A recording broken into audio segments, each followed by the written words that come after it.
Okay, this is uh, my first video of me reading part 3 of The Ordinary Princess. It's called When You Are King, which, what?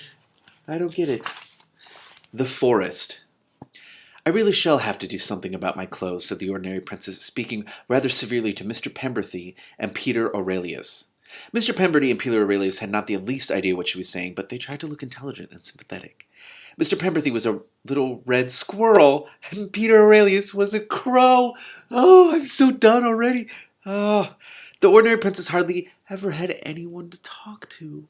So she made friends with the forest creatures and talked to them.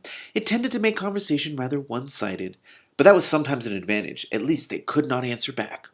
The little red squirrel and the bright-eyed crow had become so tame that the Ordinary Princess gave them proper names. She had called the squirrel after a jolly red-haired pastry cook at the palace, and the crow after her uncle Aurelius, and now they followed her everywhere and came when she called them. It was a fine sunny morning on the far side of the forest from the kingdom of Phantasmorania, and the Ordinary Princess was gathering wild strawberries for lunch. Nearly 2 months had gone by since the night she had scrambled down the wisteria outside her window and run away into the forest, and every day had taken her farther and farther away from her home, until after weeks of wandering she had reached the other side of the great forest of Faraway and the borders of the kingdom of Amber Geldar. 2 months away! She's resourceful. The open-air life seemed to agree with her, for though she was thinner, she was as brown as a berry, and her cheeks were as rosy as the little wild crab-apples. But for all that, on this particular morning, she was wearing a rather worried frown. The cause of the frown was the question of clothes. Up to now, she had found life in the forest a very simple affair. There were plenty of roots and nuts and berries to eat, and water from many little bubbling springs to drink. The forest pools made the most beautiful baths, and the deep emerald moss the most comfortable of beds. There had not been so much as one rainy day since she had left the palace. Morning after morning, the sun had risen in a cloudless sky, and night after night the stars had been friendly candles to light her bed.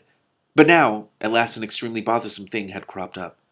Her dress and her apron, once the property of Clorinda, were beginning to fall to pieces. And though nuts and berries may grow on trees, new clothes do not. Her stockings had been torn to ribbons long ago, and she had lost one shoe in a boggy bit of ground and the other in a stream, but that did not worry her at all because she liked running barefoot. But her dress and apron and petticoat were quite another matter. Wandering in forests and climbing trees or paddling in streams are not good for dresses, however sensible their material. It won't be so long before they fall off in bits, said the Ordinary Princess worriedly. She had tried pinning the holes together with pine needles and bramble thorns, but it had not been a success. The pine needles broke and the thorns scratched her. Once she had tried to weave herself a skirt of grass and leaves, but like people did in books, but that had been a failure from the start. It seemed a good idea, all right, but it simply did not work. Whatever am I going to do? Said the Ordinary Princess to Mr. Pemberthy and Peter Aurelius. But Mr. Pemberthy was busy eating an acorn, by the way, right there. Look at him eating that acorn. And Peter Aurelius only cocked his glossy head back to He only cocked his glossy black head to one side and said, "Ah," which might mean anything or nothing. Neither of you are being very helpful, said the Ordinary Princess severely, and sat down on a tree stump and ate her strawberries. When she finished them, she licked her fingers and went off to a deep pool nearby to wash the juice off her face and hands, and while she was drying her face on the last ragged corner of her apron, that a cracked voice quite close to her said, "Good afternoon, child." The Ordinary Princess jumped. Well, right, because what? She had not noticed anyone when she came down to the pool, and when she dried the wet out of her hair, she jumped again, for she saw the oddest sight. Standing half in and half out of the water, at the other end of the pool, was the queerest old lady she had ever seen. Oh, what if it meant my definition of queer? That'd be so great.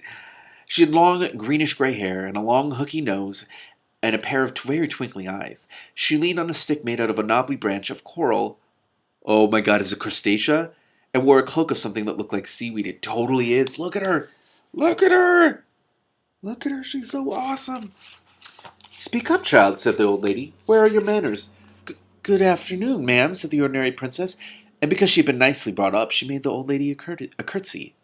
The old lady gave her a long look from her queer twinkling eyes, and then she said, "You are Amethyst, I suppose." The Ordinary Princess jumped for the third time and looked a little alarmed. "Yes," she said, "but how did you know?" "Good gracious, child," said the old lady, seeing herself on a lump of rock with the water up to her knees. "I ought to know. I'm one of your godmothers. I'm Crustacea." She gave the Ordinary Princess another sharp look. "You've heard of me, I suppose?" "Oh, yes," said the ordinary princess. "I've heard of you, and if it hadn't been for you, godmamma, I wouldn't be here at this minute." "Does that make you glad or sorry?" said the old lady. "Glad," said the ordinary princess promptly, though I ought to say, she added truthfully, that there have been times when I wished I was a really proper kind of princess, but not very often. The old lady laughed a high, cackling sort of laugh. "You're a sensible child," she said. "Come and sit beside me and tell me all about it." So the ordinary princess told her the whole story, and the fairy Crustacea laughed and chuckled and wiped her twinkling eyes with the edge of her seaweedy cloak. "They're already friends. I'm so into this." "And now," said the ordinary princess, "I would like some advice, godmamma. What do ordinary people do when their clothes wear out and they haven't any more?" "Buy some new ones, child." "But I haven't any money." "Then earn some. Go to work," said the old lady. "Oh, work," said the ordinary princess thoughtfully. "I'm not sure I should like that." "Neither do most ordinary people, but they have to," said the old fairy. "What sort of work? And where?" "Great barnacles!" exclaimed Crustacea. "How should I know? Use your head, child. Think for yourself. And as for where, well, look over there." She pointed her knobbly coral stick, and the ordinary princess turned and looked.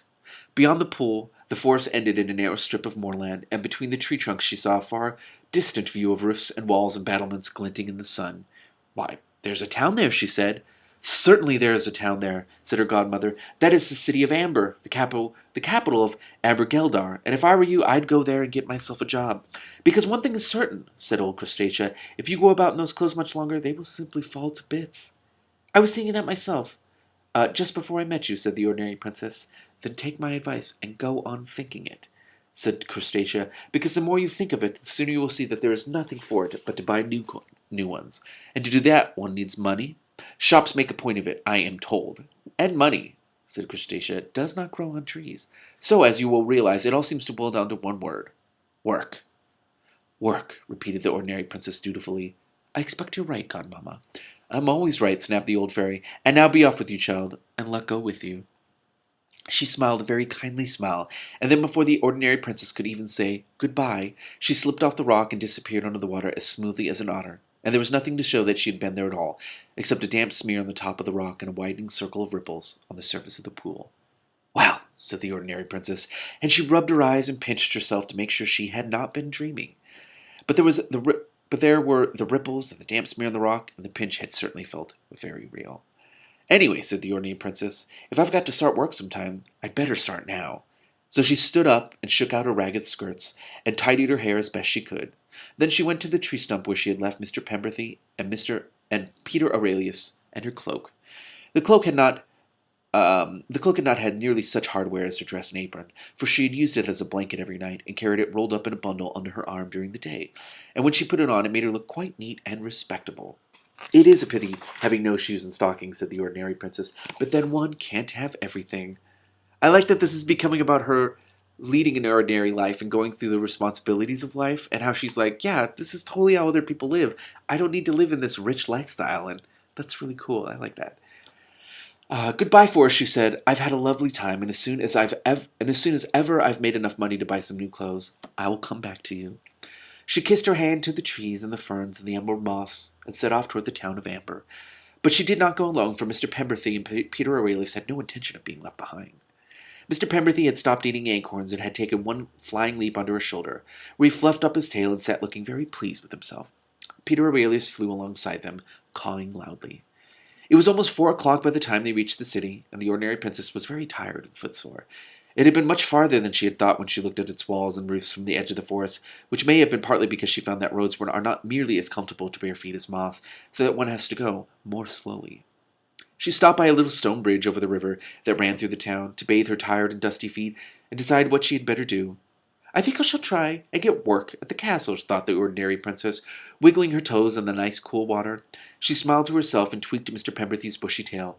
"It will be a change to work in a castle instead of living in one," she said. Oh. Then she dried her toes on the long grass by the bridge and marched off down the road to the castle. Perhap, no one says perhap. Excuse me. Perhaps the old fairy Crustacea's wish that luck would go with her had something to do with it.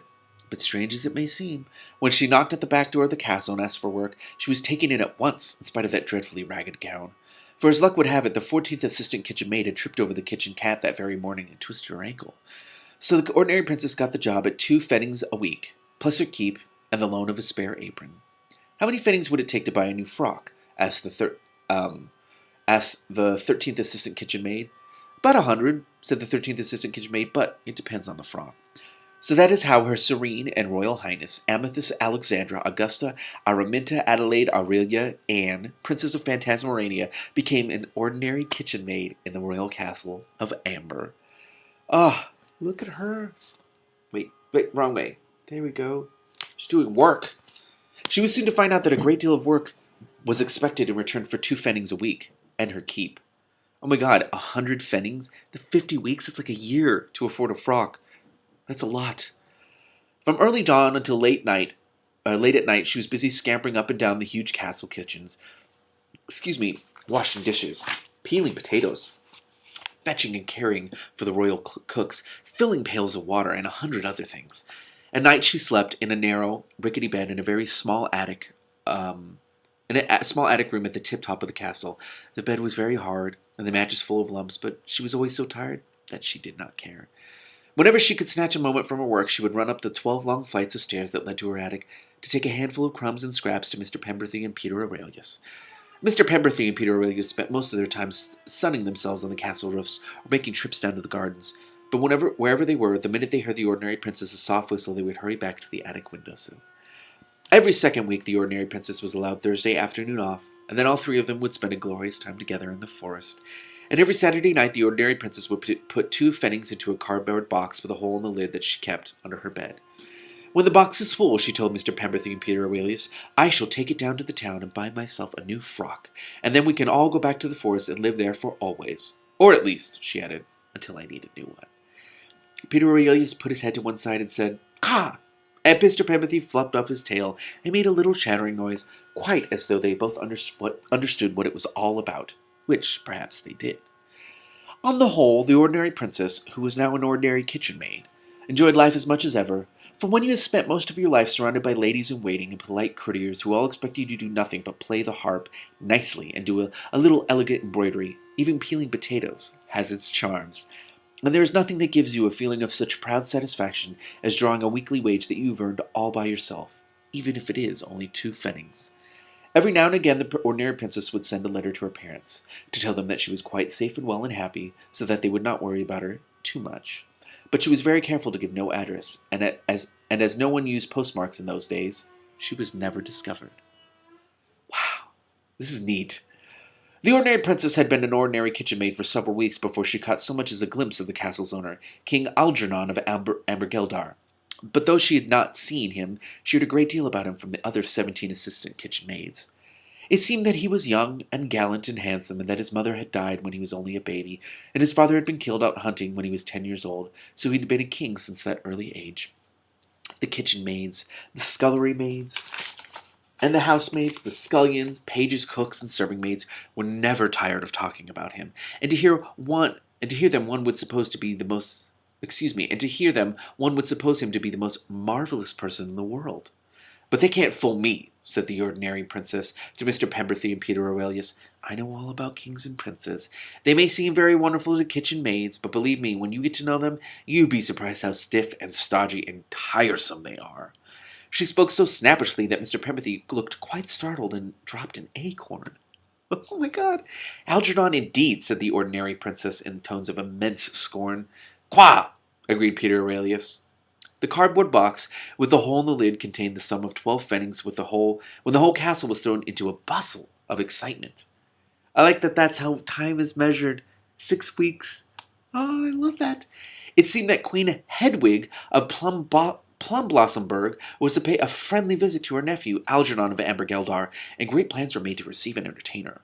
Friendly visit my foot, said the 13th assistant kitchen maid, whose name was Ethelinda. She was sitting on the steps of the kitchen yard in the sun, helping the ordinary princess to shell peas. You mark my words, said the 13th assistant kitchen maid darkly. It's that there Persephone.